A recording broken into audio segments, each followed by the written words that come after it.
Marcos capítulo 2, versículo 18 al 22. Marcos es el segundo libro del Nuevo Testamento, por aquello.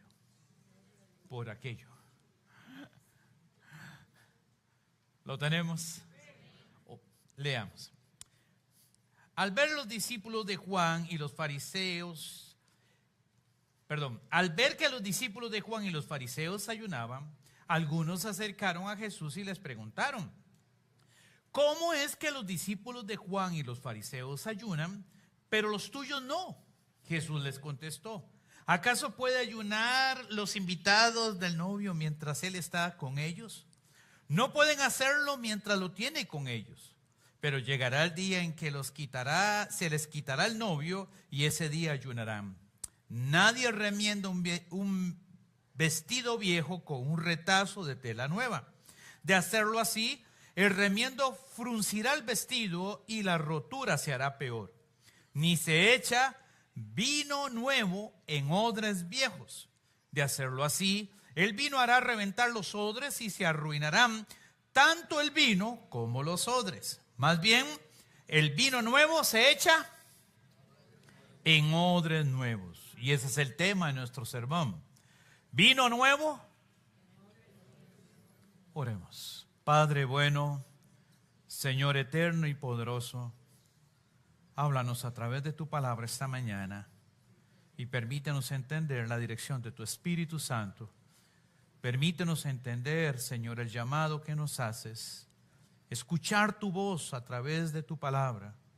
Señor, ponemos nuestra vida en tus manos y te damos gracias en el nombre de Jesús. Amén. El Evangelio de Marcos se caracteriza, hermanos, por ser un evangelio sumamente dinámico, un evangelio de mucho movimiento. Marcos inicia su evangelio presentando el ministerio de Juan el Bautista y el bautismo de Jesús, Marcos 1, del versículo 1 al 12. Pero casi de inmediato, y dejando de lado una cantidad significativa de eventos y acciones contempladas en las narrativas de los otros evangelios, Marcos literalmente nos introduce en el capítulo 2 en el ministerio que Jesús desarrolló en Galilea, dejando atrás un tiempo muy significativo de trabajo de Jesús, sobre todo en el área de Jerusalén y en el área de Judea y sobre todo en la ciudad de Jerusalén. Galilea estaba al norte de Palestina, en una zona que rodeaba el lago de Genesaret, más conocido como el Mar de Galilea. Y debido a que en una gran mayoría de sus habitantes eran descendientes de familias compuestas por judíos y personas de origen gentil, todos los que vivían en Galilea se caracterizaban, o eran caracterizados más bien, como tierra de paganos, y se les daba el seudónimo de Galilea de los gentiles, Isaías 9, 1, 2.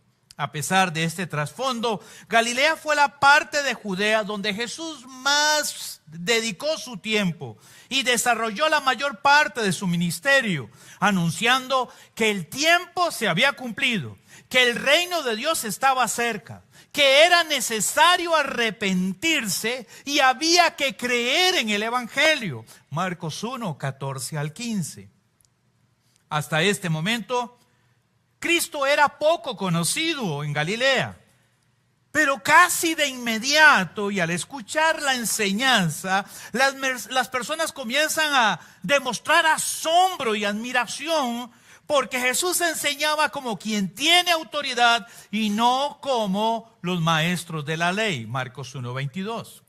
La percepción en cuanto a la diferencia entre Cristo y los maestros de la ley fue en aumento progresivamente.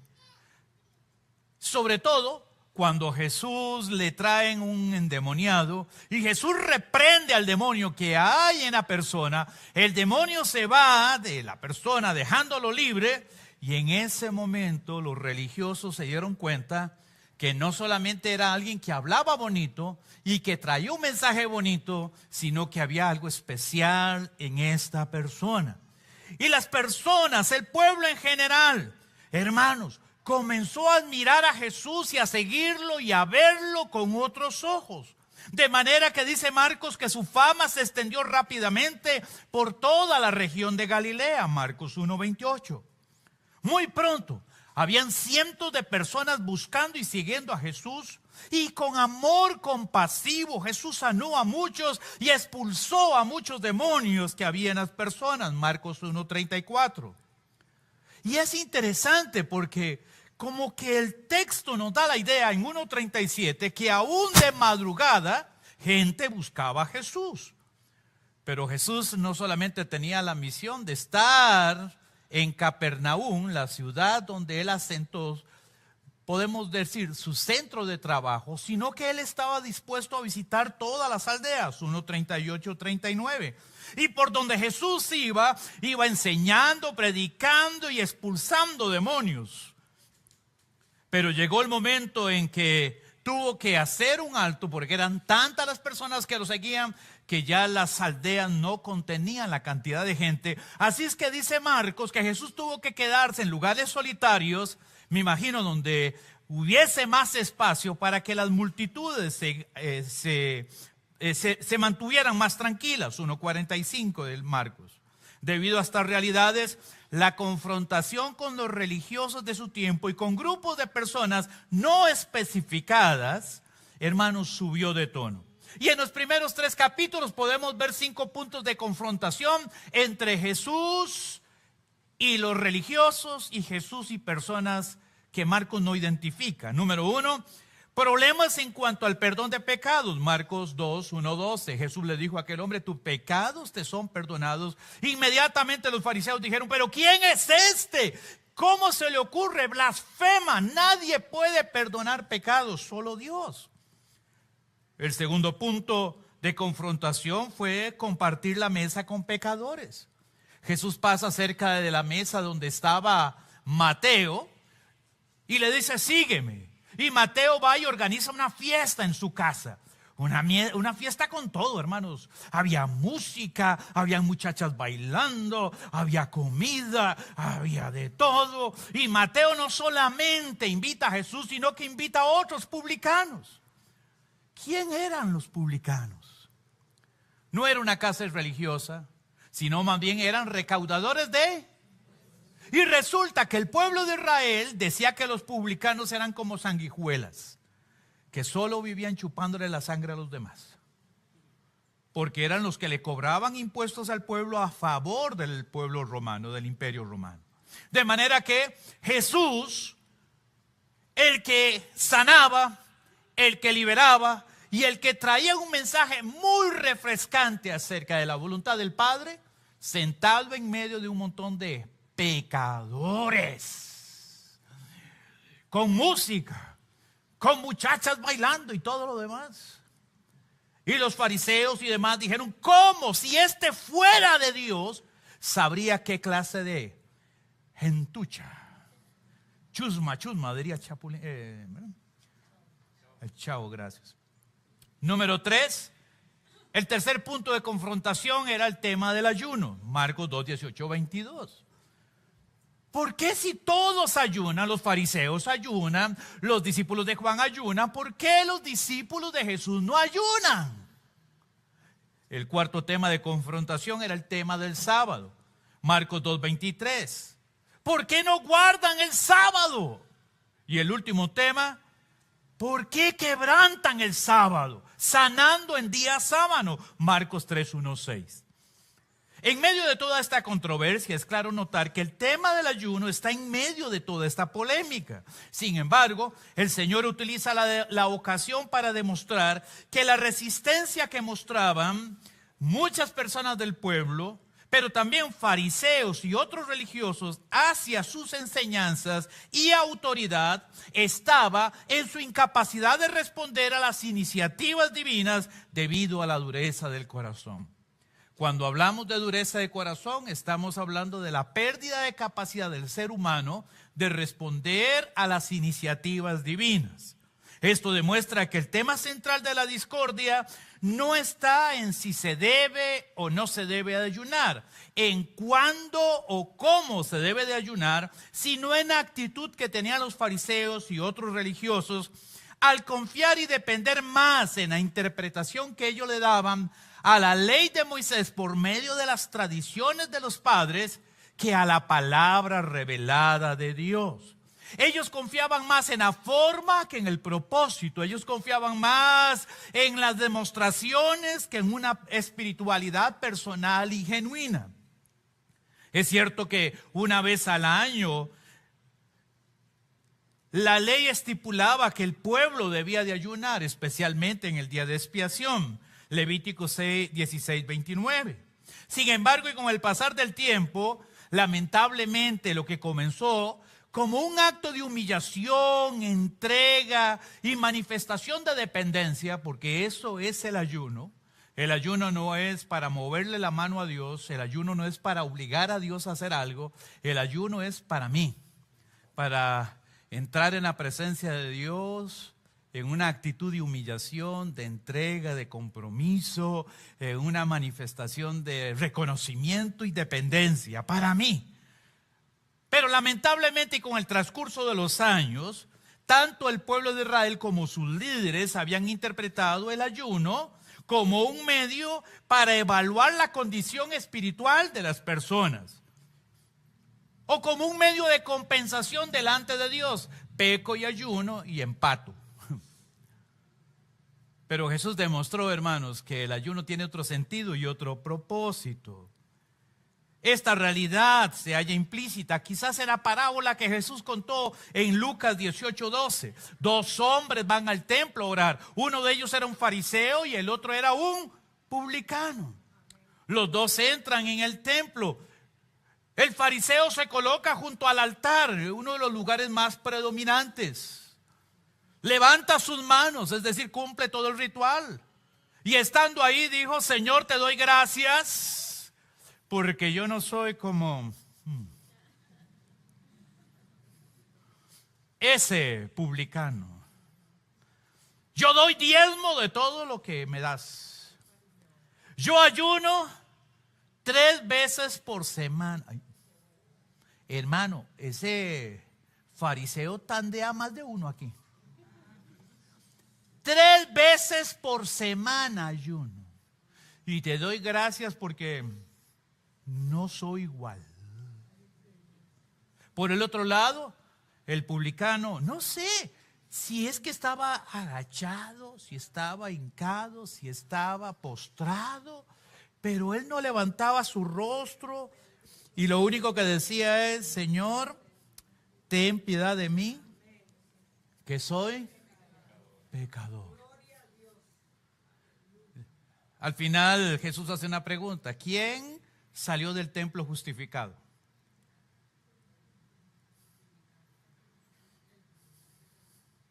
No escucho. ¿Quién salió del templo justificado?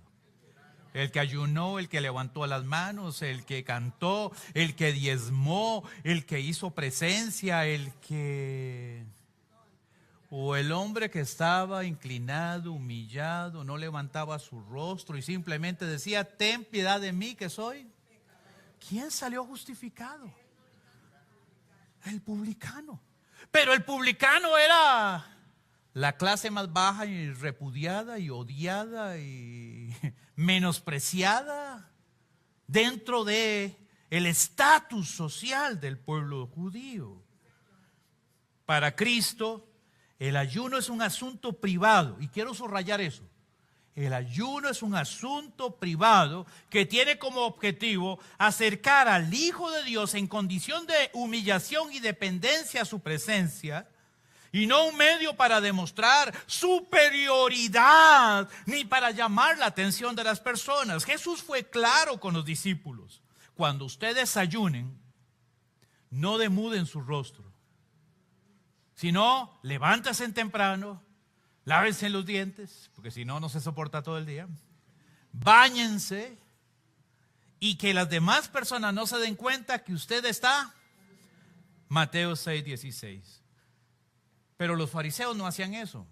Los fariseos se iban a las esquinas de las plazas, demudaban el rostro, se ponían maquillaje, rímel y todo lo demás. Se vestían diferente y ponían una cara de... ¿verdad? ¿Pero qué le pasa? Estoy en ayuno.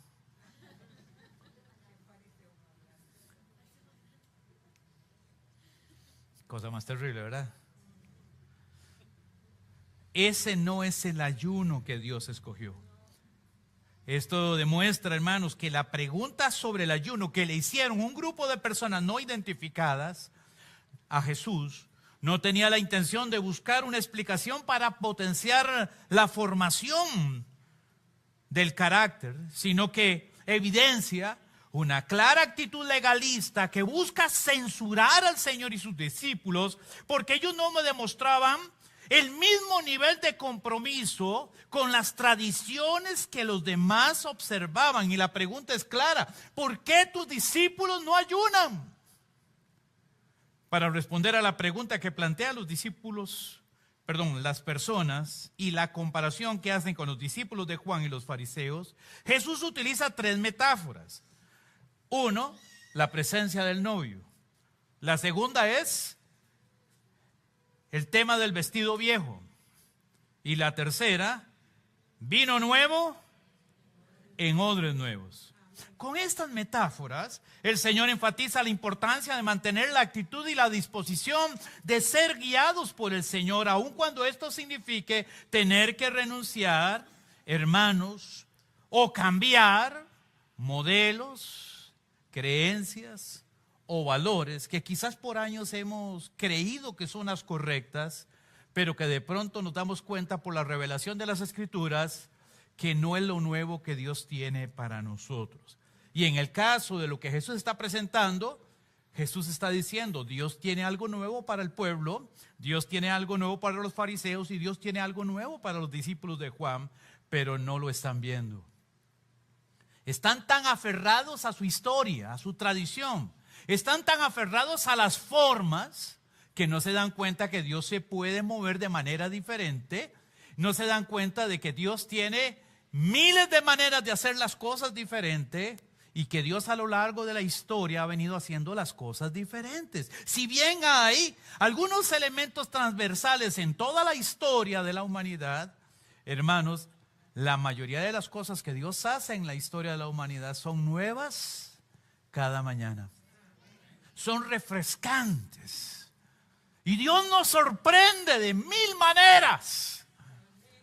Pero los fariseos, el pueblo, los saduceos, los discípulos de Juan y qué sé yo, otro montón de gente, no esperaban que Dios hiciera cosas nuevas. Y básicamente el problema está, hermanos, en que nadie puede valorar lo nuevo nadie puede renunciar a lo viejo si no aprende a valorar lo nuevo. El problema de los discípulos de Juan, de los fariseos y de otras personas radicaba en que no reconocían que Jesús tenía la autoridad para traer algo nuevo, un mensaje nuevo, una información nueva, una revelación nueva de parte de Dios. No reconocían que ellos necesitaban arrepentimiento. Para ellos todo estaba bien. Tampoco reconocían la idea de que con Cristo había llegado el reino de Dios. ¿Cómo? Decían ellos. Nosotros tenemos otras expectativas. Un pobre carpintero de una familia humilde, chifes, que hace cosas que ya no sabemos cómo. Pero no es eso lo que esperamos. Sin embargo, la autoridad de vida, la actitud, el enfoque y el contenido del mensaje de Jesús hacía evidente que la interpretación y las enseñanzas que proponían los fariseos y escribas dejaban un enorme sinsabor, hermanos, en el pueblo. Mientras que Cristo enseñaba una espiritualidad personal que debía de transformar a la persona y su estilo de vida, los religiosos abogaban por la práctica ritual y contemplativa de la tradición de los padres y las ceremonias y rituales expresados en la ley de Moisés. No se puede ocultar que las personas generalmente se aferran a sus tradiciones y creencias porque de alguna manera les da tranquilidad. Pero más allá de lo emotivo, las tradiciones se construyen sobre creencias que forman conductas y estándares de vida que, a criterio de los fariseos y discípulos de Juan, Jesús, sus enseñanzas y sus seguidores ponían en peligro todo el sistema. Todo estaba en peligro. Desde su punto de vista, El conocimiento que ellos tenían de Dios era completo. Y lo que debían de hacer ya estaba hecho y por lo tanto no había necesidad de hacer cambios ni de aceptar modificaciones a sus creencias, conductas, valores, ceremonias, rituales o estilo de vida. Si lo que habían hecho por más de un siglo había funcionado, ¿por qué tenían que cambiar? ¿Por qué Dios haría que las cosas fueran diferentes? ¿Por qué prestar atención a una propuesta innovadora de este que dice que trae un mensaje de Dios si no se ajusta a la tradición y a los estándares de vida que hemos practicado por años? Jesús estaba consciente de la incomodidad que presentaba su presencia, su mensaje y sus acciones. Y Jesús responde a la pregunta de estas personas, no con una explicación, sino con una pregunta retórica, que apela al conocimiento y experiencia cultural, social y familiar de sus oyentes. Hoy en día, si usted hace una pregunta y le responde con una pregunta, uno dice, eso es una falta de respeto. Pero en el tiempo de Jesús era una forma que utilizaban los rabinos para profundizar el conocimiento.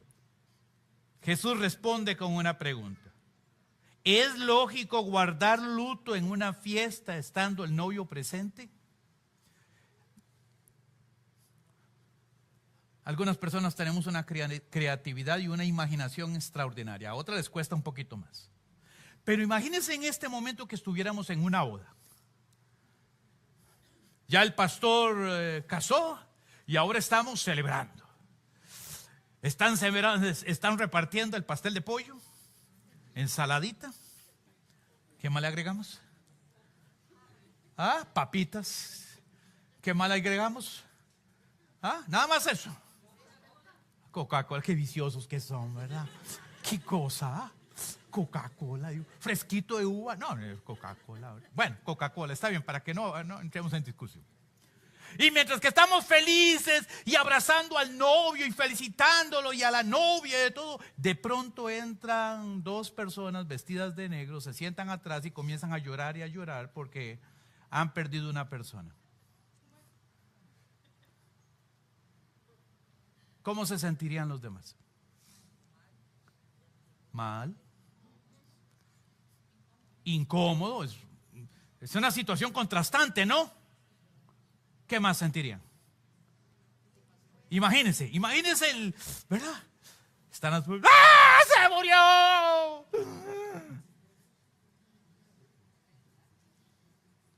Es como una situación como fuera de lugar, dice Carlita, ¿verdad? De alguna forma, hermanos, y yo no quiero hacer una alegoría, porque no es una alegoría, Jesús está usando una metáfora, pero quiere enseñar un principio espiritual. La imagen del novio era una imagen muy fuerte en el Antiguo Testamento para hablar de una persona que ocupa un punto central en una actividad. Y en muchas ocasiones a Israel se le comparó con o la esposa o la novia. Y al Jesús hablar del novio que está presente, literalmente le está reconociendo que Él es el Mesías. Y los que estaban ahí entendieron lo que Jesús quería decir. Si el Mesías está presente, ¿por qué tienen que ayunar? ¿Qué significaba ayunar? Es una actitud de arrepentimiento. ¿Qué más? ¿Cómo? Humillación. ¿Qué más? Entrega, muy bien. Dependencia. Compromiso. Jesús dice, mientras que el novio esté presente, ¿por qué mis discípulos tienen que ayunar? Pero vendrá el día en que el novio les será quitado. Vea qué interesante, no dice, y el novio se va a ir. Dice, el novio, porque literalmente Jesús fue llevado a la cruz por su propio pueblo. Les será quitado. Y en ese día entonces ayunarán. Hermanos, en algún sentido, Jesús está hablando de que la iglesia, inclusive hoy en día, todavía estamos de duelo. porque la presencia del novio no está literal y físicamente presente con nosotros. Hoy adoramos a Jesús en espíritu y en verdad. Hoy proclamamos su grandeza, su reino, su poder, su misericordia. Hoy proclamamos que Él es Rey. Lo hacemos en el poder del Espíritu Santo y con la confianza de que su presencia está aquí. Pero literalmente el novio no está aquí. Pero vendrá un día donde el novio vendrá por nosotros, por su iglesia, a quien Apocalipsis le llama la novia, la iglesia. Y en ese día volveremos a ver al Señor cara a cara. Wow. Cara a cara. Y ese día está cerca. Ahora, el Señor no está diciendo que no hay que ayunar. El Señor les está diciendo que en el momento en que ellos estaban viviendo, los discípulos no necesitaban ayunar porque el Señor estaba ahí. Y el Señor les protegía, el Señor les guardaba. Y el Señor estaba a su lado y caminaba y les enseñaba. Y estaba vigilante de su proceso de formación. Y el Señor les protegía. Elementos que se ven todos en la oración sacerdotal de Jesús en el Evangelio de Juan. Cuando yo estuve con ellos, yo los guardé, yo los protegí, yo los animé, y por eso no ayunaba, porque el novio estaba presente. Pero Jesús no se queda nada más con el asunto del novio. Sigue adelante.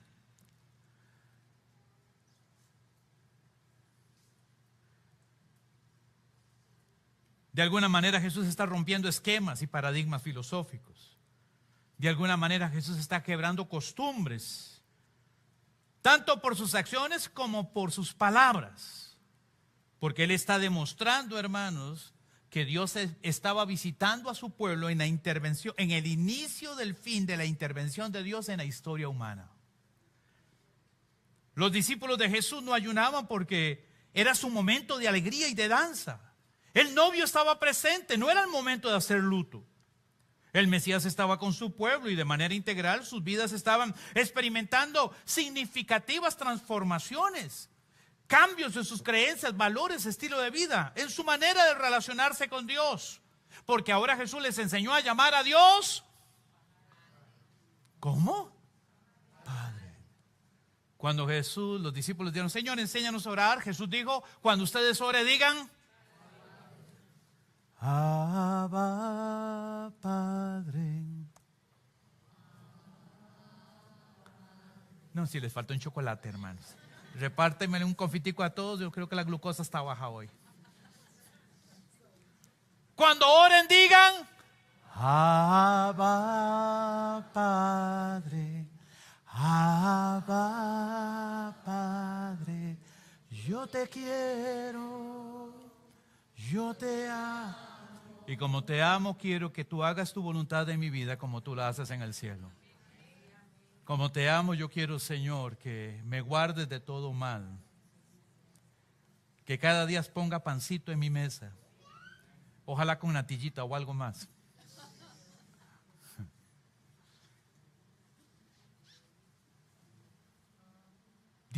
Jesús nos enseñó a llamar a Dios Padre.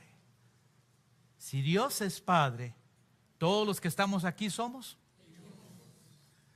Y siendo hijos, todos los que estamos aquí somos mamanos, apenas como mamanos, ¿verdad? Al final. Y todos los que estamos aquí somos. Ahora, fíjese hacia atrás al hermano que está a su lado y va a ver el hermanillo que le tocó.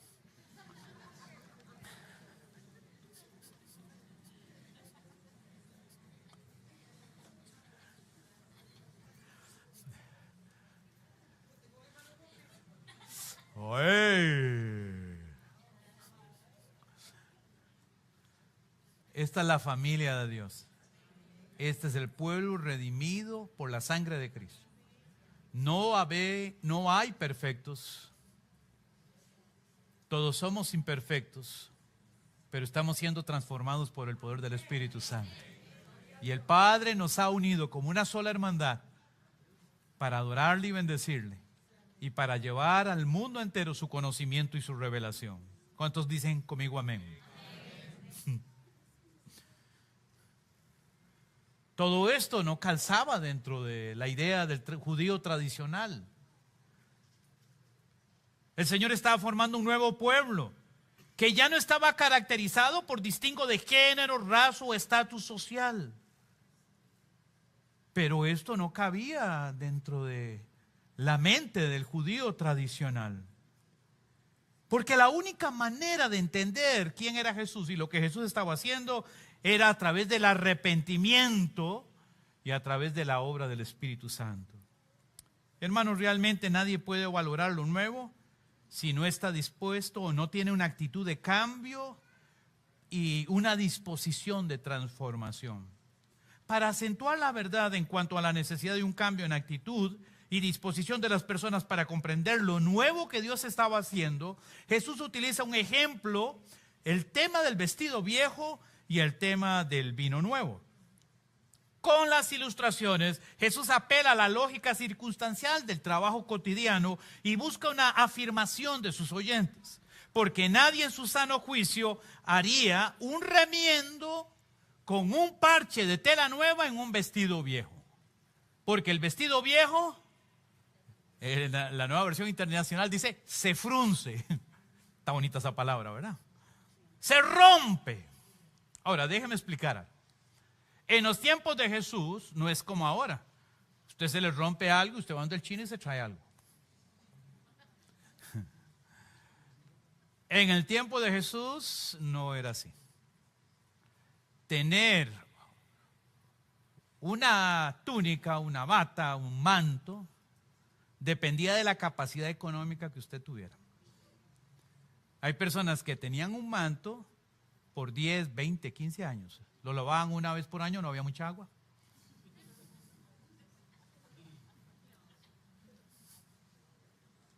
Y eso es lo que tenían. Los tejidos eran sumamente caros, muy caros. Ahora, generalmente los tejidos tenían un mismo color todos, así es que todos los que vivían en ese tiempo eran así como monocromáticos, ¿verdad? Todos iguales. Aquellos que tenían mucho dinero podían pagar a teñir sus vestidos. En el Antiguo Testamento tenemos un hombre de mucho dinero que mandó a hacer una túnica de colores. ¿Cómo se llamaba? Jacob se la puso. No. Jacob mandó a hacer una túnica ¿para quién? Porque Jacob tenía mucho dinero. Pero la mayoría del pueblo usaban ropas humildes, sencillas, una túnica para toda la vida. Y conforme usted iba creciendo, lo que hacían era agregarle. Pero llegaba el momento en que la túnica, por el desgaste del uso, se rompía. Y una vez que se rompía era irreparable, porque era vieja ya. Entonces Jesús está usando la lógica experimental del pueblo en su diario vivir. A alguno de ustedes se les ocurriría, voy a hacer una paráfrasis, ponerle un parche de un tejido nuevo a un vestido viejo, ¿y cuál sería la respuesta correcta? No. ¿Verdad que no? Ahora Jesús reafirma y aumenta el mensaje que quiere transmitir en la segunda metáfora. Y Jesús dice, ¿quién se le ocurriría en su sano juicio tomar vino nuevo y echarlo en odres viejos? Un odre era un recipiente hecho generalmente de cuero de cabra o de oveja, y en algunas ocasiones era de cuero de buey o de camello. Se hacía curtiendo toda la piel y cosiéndola, cerrando todas sus partes, pero dejaban la parte del cuello como un sifón donde poder introducir líquidos. Los odres se utilizaban para almacenar agua, en algunas ocasiones para almacenar leche, inclusive para fermentarla, y en otras ocasiones se utilizaba para el vino. Todo el proceso del vino es sumamente bonito. Yo sé que usted ahora va a un viñedo y quizás el proceso ha cambiado, pero porque es más mecánico, más industrial, más tecnológico. Pero en el tiempo de Jesús el proceso de la fabricación del vino era muy bonita. Tomaban todas las uvas, la echaban en en una pila grande, ¿verdad? Y alguien se quitaba las sandalias, se metía ahí y comenzaba. Se le salía así por los dedos las uvas y todo eso, ¿verdad? Pero bueno.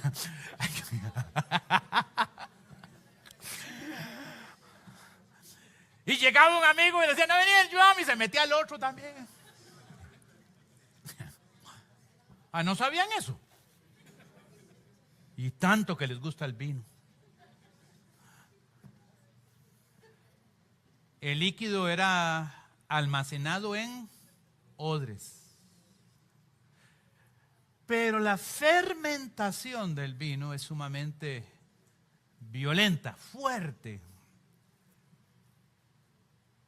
Para tener un vino añejado, el odre tenía que ser nuevo, porque el vino en el proceso de fermentación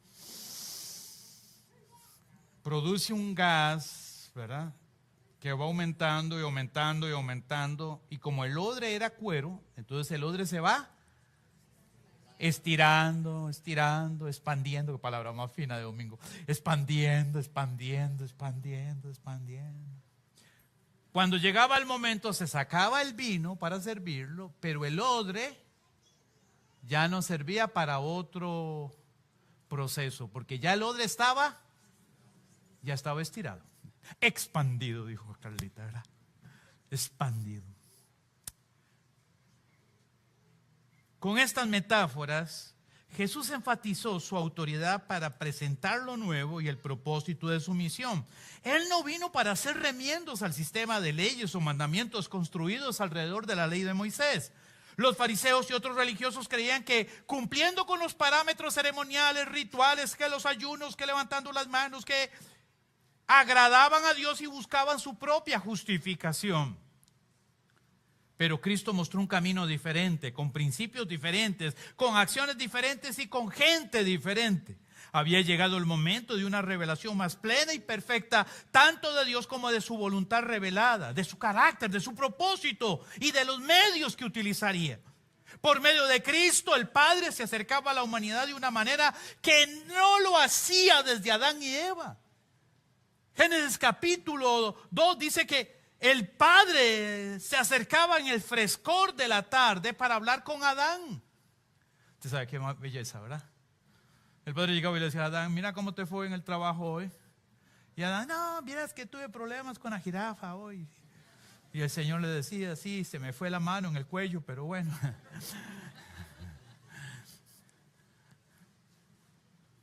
Todos los días hablaban, conversaban cara a cara. Pero todo eso se perdió cuando nuestros primeros padres pecaron.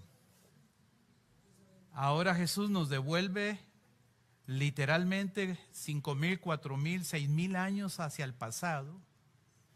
Y ahora el Padre nos enseña, Jesús nos enseña que el Padre viene a nosotros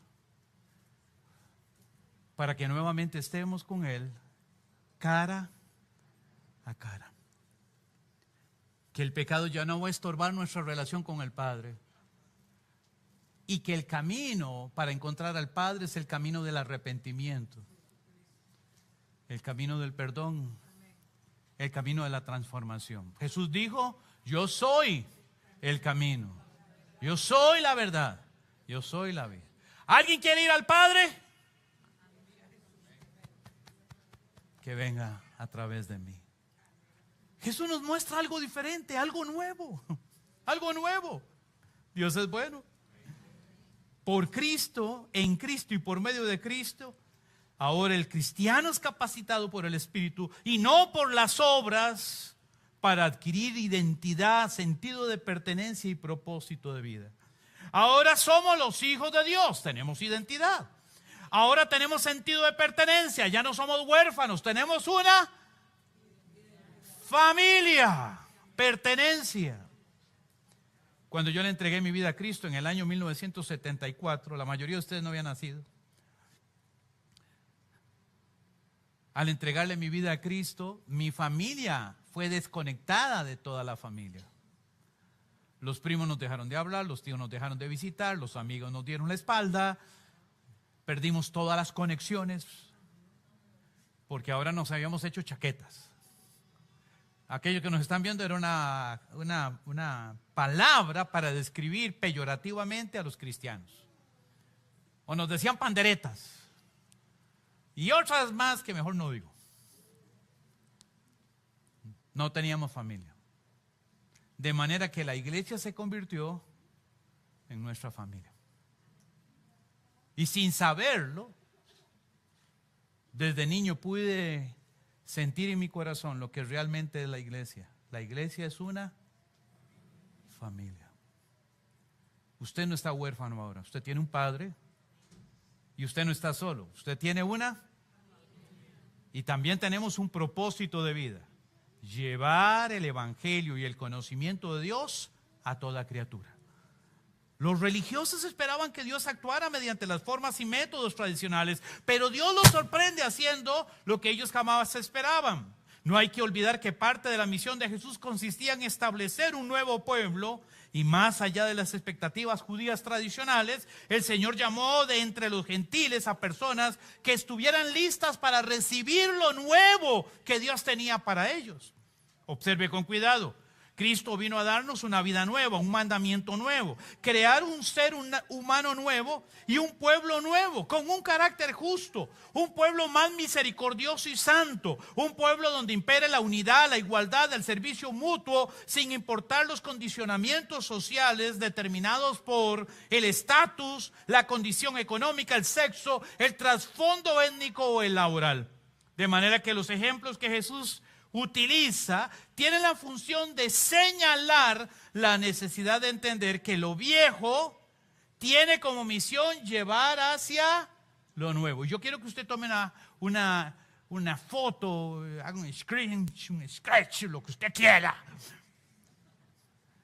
Porque estos tres principios son enormemente importantes a la hora de interpretar el evangelio. Otra vez. 1. Lo viejo tiene la misión de llevarnos a lo nuevo. ¿Por qué?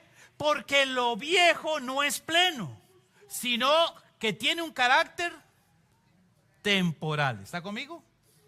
¿Sí? Ya explico. Please. Thank you. Lo viejo debe de entenderse a la luz de lo nuevo. Vamos a hablar de esto. Número 1. Lo viejo tiene la misión de llevar a lo nuevo. Hermano, la historia de Israel, la ley de Moisés, el trasfondo familiar, los hechos culturales, las actividades, es el trasfondo. Y tiene su lugar y tiene su importancia.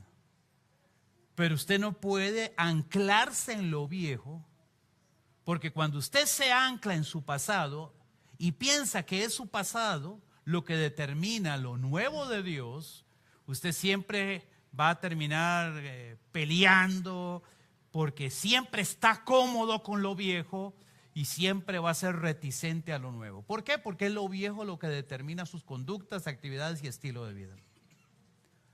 Pero usted debe de entender que lo viejo tiene la misión de llevarnos a lo nuevo. Esto es parte de lo que el apóstol Pablo nos enseña en la carta a los Gálatas. Más bien, Pablo utiliza la ley de Moisés para decir que la ley de Moisés fue como un ayo, es decir, como una nana.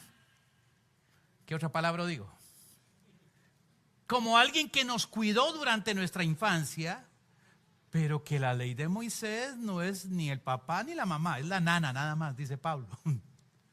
Y que sirvió para su tiempo y que nos enseñó en su tiempo, pero que Pablo dice, pero ahora llegó lo nuevo, que es la gracia por medio de Jesucristo. De manera que los sacrificios, los altares, las fiestas y todas las tradiciones judías simplemente es lo viejo que nos prepara para recibir lo nuevo. Lo que nos da un antecedente para entender lo nuevo que está pasando. Lo que me dice cómo Dios trabajó y cómo Dios va a seguir trabajando. Pero yo no puedo agarrarme de lo viejo y quedarme en lo viejo dándole la espalda a lo nuevo que Dios quiere hacer. 2, lo viejo no es pleno, sino que tiene un carácter temporal. Hermanos, la ley de Moisés tuvo su tiempo, su momento, las costumbres, las tradiciones, las actividades litúrgicas, las ceremonias, pero todo eso era temporal. El libro de Hebreos nos habla de la temporalidad de la ley, la temporalidad del sacerdocio, la temporalidad del sacrificio. Pero ahora nos habla de lo nuevo, que Jesús fue introducido como nuestro sacrificio y como nuestro sumo sacerdote para interceder por nosotros. Y por eso ahora nosotros podemos llegar al trono de Dios con toda confianza, porque lo nuevo es lo que Jesús hizo por nosotros. Pero debemos de reconocer entonces que lo viejo no es pleno, que era la sombra de lo que iba a venir. Pero es en el Nuevo Testamento donde nosotros encontramos lo nuevo, pero sabemos y entendemos de dónde vino, de lo viejo. Número 3, lo viejo debe de entenderse a la luz de lo nuevo. Hoy estamos viendo lo nuevo que Dios está haciendo. Hoy estamos viendo que Dios se está moviendo de maneras diferentes. Hoy estamos viendo de que Dios está actuando de formas que no esperábamos. Pero Dios nos está guiando en esa dirección. Muchas veces nosotros, por estar apegados a lo viejo, y sobre todo en iglesias tan tradicionales como la nuestra, porque tenemos más de 50 años. Algunos de ustedes no tienen ni siquiera esa edad, pero yo sí, tenemos más de 50 años de ser cristianos. Y entre más antigüedad tenga su vida y su relación con Dios, más tradiciones tiene usted. Aunque usted no lo crea. Se forman hábitos, se forman costumbres. Y a veces nos sentimos mal porque una tradición o costumbre se rompe. Por ejemplo, estamos en el servicio. Simplemente estoy poniendo ejemplos. Durante 50 años hemos recogido la ofrenda antes del sermón. ¿Qué pasa si hay un culto donde no recogemos ofrenda? ¿Cómo se siente usted?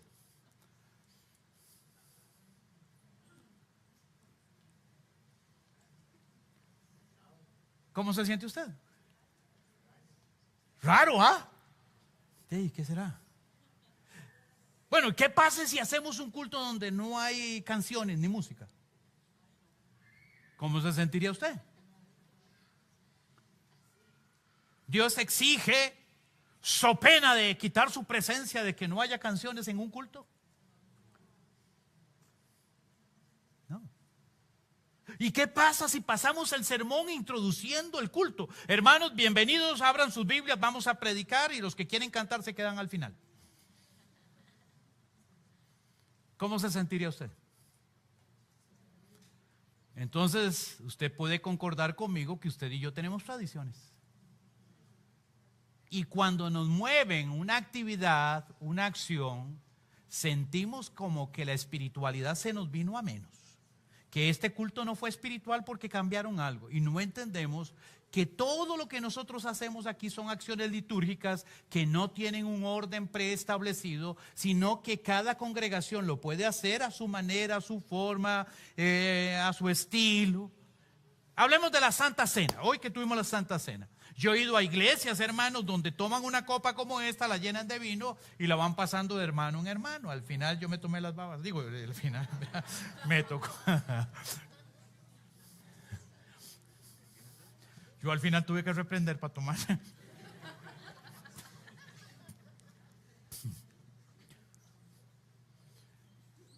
He ido a congregaciones donde las personas lo que utilizan es una olla de pan.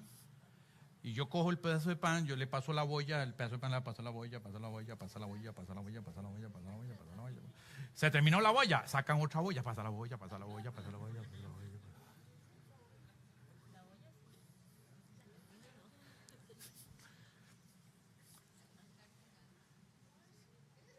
Porque se hacen las santas cenas diferente, ya no es espiritual.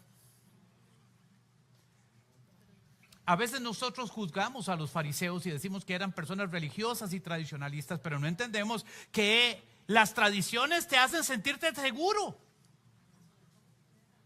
Pero Jesús vino y rompió los paradigmas y las tradiciones. Jesús enseñó que la verdadera espiritualidad no depende del ayuno ni de levantar las manos. La espiritualidad no depende de cuánto tiempo ores. La espiritualidad es una relación profunda, íntima entre tú y el Señor. Es algo que se hace en lo privado. La espiritualidad no se desarrolla en la iglesia. La espiritualidad se desarrolla en tu casa. Cuando tú ores a tu Padre, entra en tu cuarto y cierra la puerta de tu cuarto. Y cuando ores al Señor en lo privado, el Señor te escuchará y te recompensará en... Y usted dice, entonces, ¿por qué venimos a la iglesia? Porque somos hermanos y como hermanos tenemos la misión de celebrar juntos. Y cuando su espiritualidad es firme en su casa, en la intimidad de su casa, y usted viene al templo, esto se vuelve una olla de tamales, hermano. Puro fuego. Todos vienen hirviendo en el Señor. Hay gente que viene a la iglesia pensando desarrollar la espiritualidad en el templo. En el templo no se puede desarrollar ningún grado de espiritualidad. No son las ceremonias. La ceremonia de levantar las manos, el rito, perdón, de levantar las manos. No es la ceremonia de la Santa Cena. No es la ceremonia del bautismo. Hay gente que me ha dicho, pastor, yo quiero bautizarme para ver si me convierto. No, más bien conviértase y después se bautiza. No es la ceremonia del matrimonio la que te ayuda a ser fiel. Hola. Si usted es infiel, no se case hasta que sea fiel. Porque el matrimonio no te va a volver un hombre fiel, ni una mujer fiel. ¿Estás conmigo? No son las ceremonias lo que te desarrollan la espiritualidad. Es una relación profunda con tu esposa la que desarrolla tu relación. Es una relación profunda con el Padre la que desarrolla tu espiritualidad. Tu espiritualidad es tu responsabilidad, no es mía. La responsabilidad de la espiritualidad en mi caso es mía. Y como sacerdote de mi casa, yo tengo que pastorear a aquella monjita de verde que está allá.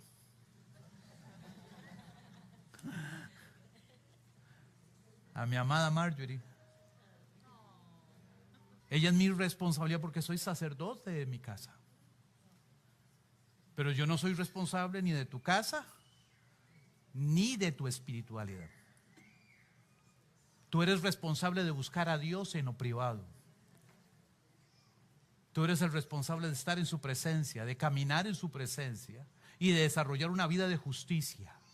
Eres responsable de buscar ayuda si necesitas ayuda. Y si necesitas ayuda, aquí hay un equipo enorme pastoral para ayudarte. Pero es tu responsabilidad.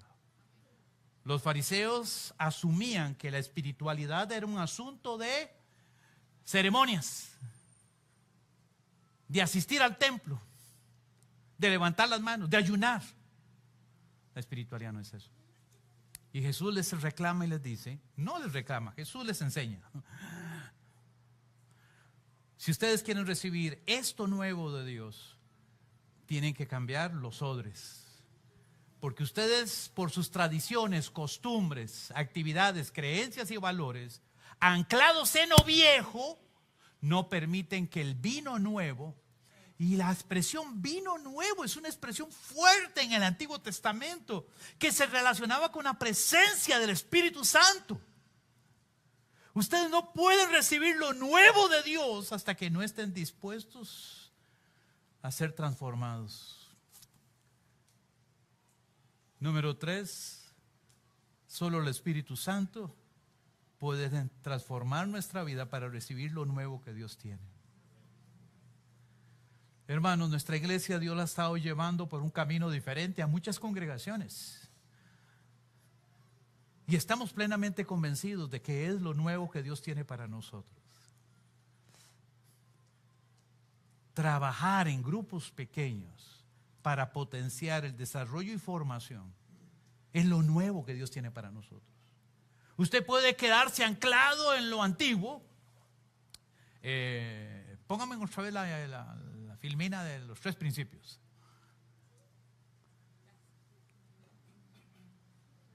Ahí, creo que está ahí, ¿verdad? No. Turn off. Adelante. Ahí. No. Atrás. Atrás. ¿Qué me lo hicieron? Bueno, busca el y me lo ponen. En los 3 principios. Aquellos que tenemos muchos años de estar en el cristianismo, nos agarramos de lo viejo y pensamos que lo viejo es completo y total, y no entendemos que lo viejo no es permanente. ¿Está conmigo? Hay gente que me dice, pastor, es que yo añoro, ¿se acuerda? Aquellas campañas que hacíamos. ¿Se acuerdan? No? Ninguno de ustedes se acuerda. Lo que no quieren es que se den cuenta, ¿verdad? Que tiene algunos calendarios. Pastor, es que yo me acuerdo aquellas vigilias que hacíamos. Pastor, es que yo me acuerdo que... Hermanos, hay muchas de estas formas que ya no se ajustan a la vida real, actual, de este momento. Gracias. La gente ha cambiado, la cultura ha cambiado, la sociedad ha cambiado. Y ahora tenemos que encontrar nuevas formas de hacer las cosas, donde la presencia de Dios esté con nosotros, donde el Señor sea quien nos guíe, pero no podemos seguir anclados en lo viejo. La actitud y la disposición va a marcar la diferencia para recibir lo nuevo. Pero la actitud y la disposición no es suficiente si no hay una espiritualidad genuina en nuestro corazón. ¿Qué es lo que no tenían los fariseos y demás? Una espiritualidad genuina, era una espiritualidad religiosa. Mientras que Jesús vino a enseñar una espiritualidad personal, los religiosos tenían una espiritualidad ceremonial. Si el Espíritu Santo viene a tu corazón, si todos como comunidad comenzamos a vivir una vida espiritual genuina, haciéndonos responsables de nuestra vida espiritual, usted va a ver que lo nuevo calza perfectamente en lo que el Señor está haciendo a nivel de nuestra ciudad, de nuestra iglesia, de nuestra familia.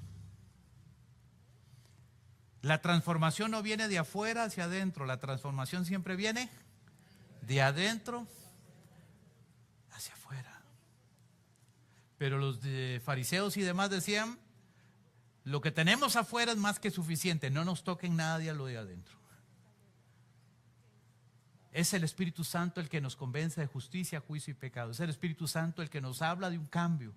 Es el Espíritu Santo el que está guiando a la iglesia en un movimiento diferente. Hermanos, estamos en tiempos difíciles y eso no lo hemos entendido. Nuestra vida cristiana ha venido a menos y no lo hemos entendido. Nuestra relación con Dios ha venido a menos y no lo hemos entendido. No, o sea, hay algo en nuestros ojos que no lo estamos viendo.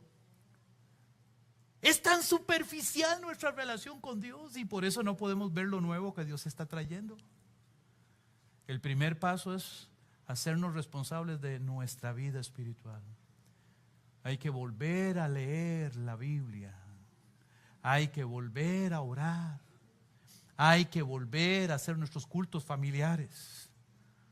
Hay que volver a tomar control, Señor, de lo que el Señor nos ha dado para crecer.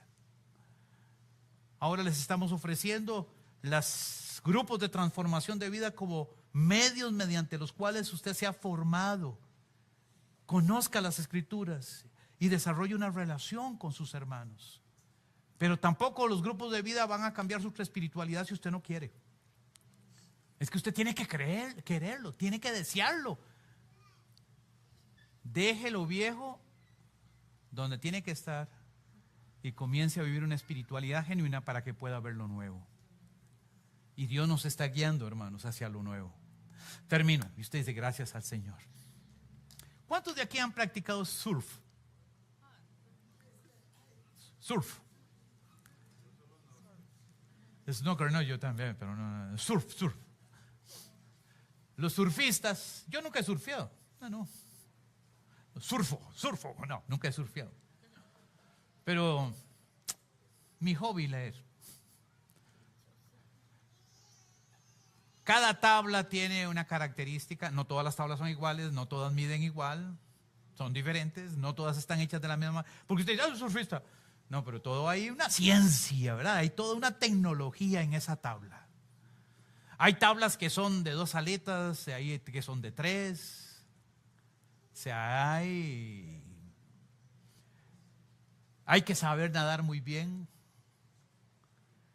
Y hay que aprender a medir el tiempo, la velocidad de las olas, la altura de las olas, para hacer una demostración y disfrutar del surf como deporte.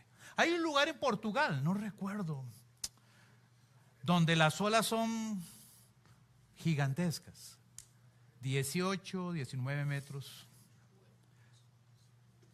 ¿Han visto el pináculo de la iglesia de los capuchinos? Esta torre tiene 50. Es el tamaño de las olas más o menos. Está en Portugal.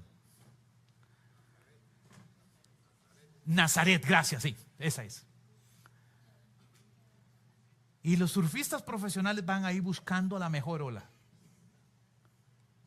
Toman su tabla, toman sus medidas, entran al mar, están en la tabla esperando la mejor ola.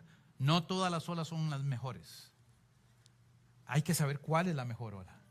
Y cuando toman la ola, ellos tienen que viajar en la cresta de la ola para desarrollar velocidad y salir de la ola ilesos. Yo siempre he considerado que Dios trae a nosotros momentos especiales de revelación de su voluntad. Y son como olas que Dios trae sobre la vida del cristiano y sobre la iglesia. Y uno tiene que aprender cuál es la ola. Y cuando está ahí, súbase en la cresta de la ola y viaje en la dirección que el Espíritu Santo lo está llevando. Y disfrute del viaje, porque el Espíritu Santo lo va a usar poderosamente a usted. Él te va a capacitar, Él te va a ayudar, Él te va a fortalecer. Pero súbase a la ola, no se resista. ¿Se imagina usted hacerle frente a una ola de 50 metros diciendo, venga, aquí estoy, aquí nada me mueve? Eso se lleva todo, hermano. El lugar más famoso en Costa Rica para hacer surf, Jacob, Playa Hermosa, Jacob, cementerio abierto, le dicen. En Jacob han muerto tantas personas, pero tantas personas, que yo llego a Jacob y me baño en el baño del hotel. Mano, yo no quiero ser uno más de la lista. Primero uno como un gato, ¿verdad? Agua nada más para emergencia. ¿Qué se va a meter uno a jugar de que sabe nadar bien cuando... Imagínense que en Jacob las olas más altas son de 2 metros, 2 metros 30, 2 metros 40. Es lo más grande que llega a Jacob. Y de Estados Unidos vienen a disfrutar las olas ahí, ¿verdad? Y yo veo ese montón de gringuitos. Y de Australia y de otros países, disfrutándola. Señor, lo encomiendo en tu gracia. Lo digo, ¿verdad? El Espíritu Santo nos está guiando como iglesia hacia algo nuevo. No corra, no se esconda, no se vaya. Abra su corazón y disfrute lo que el Señor va a hacer. Que el Señor nos ayude en todo este proceso. Cierre sus ojos y ore conmigo. Padre, gracias te damos por esta mañana y por la vida.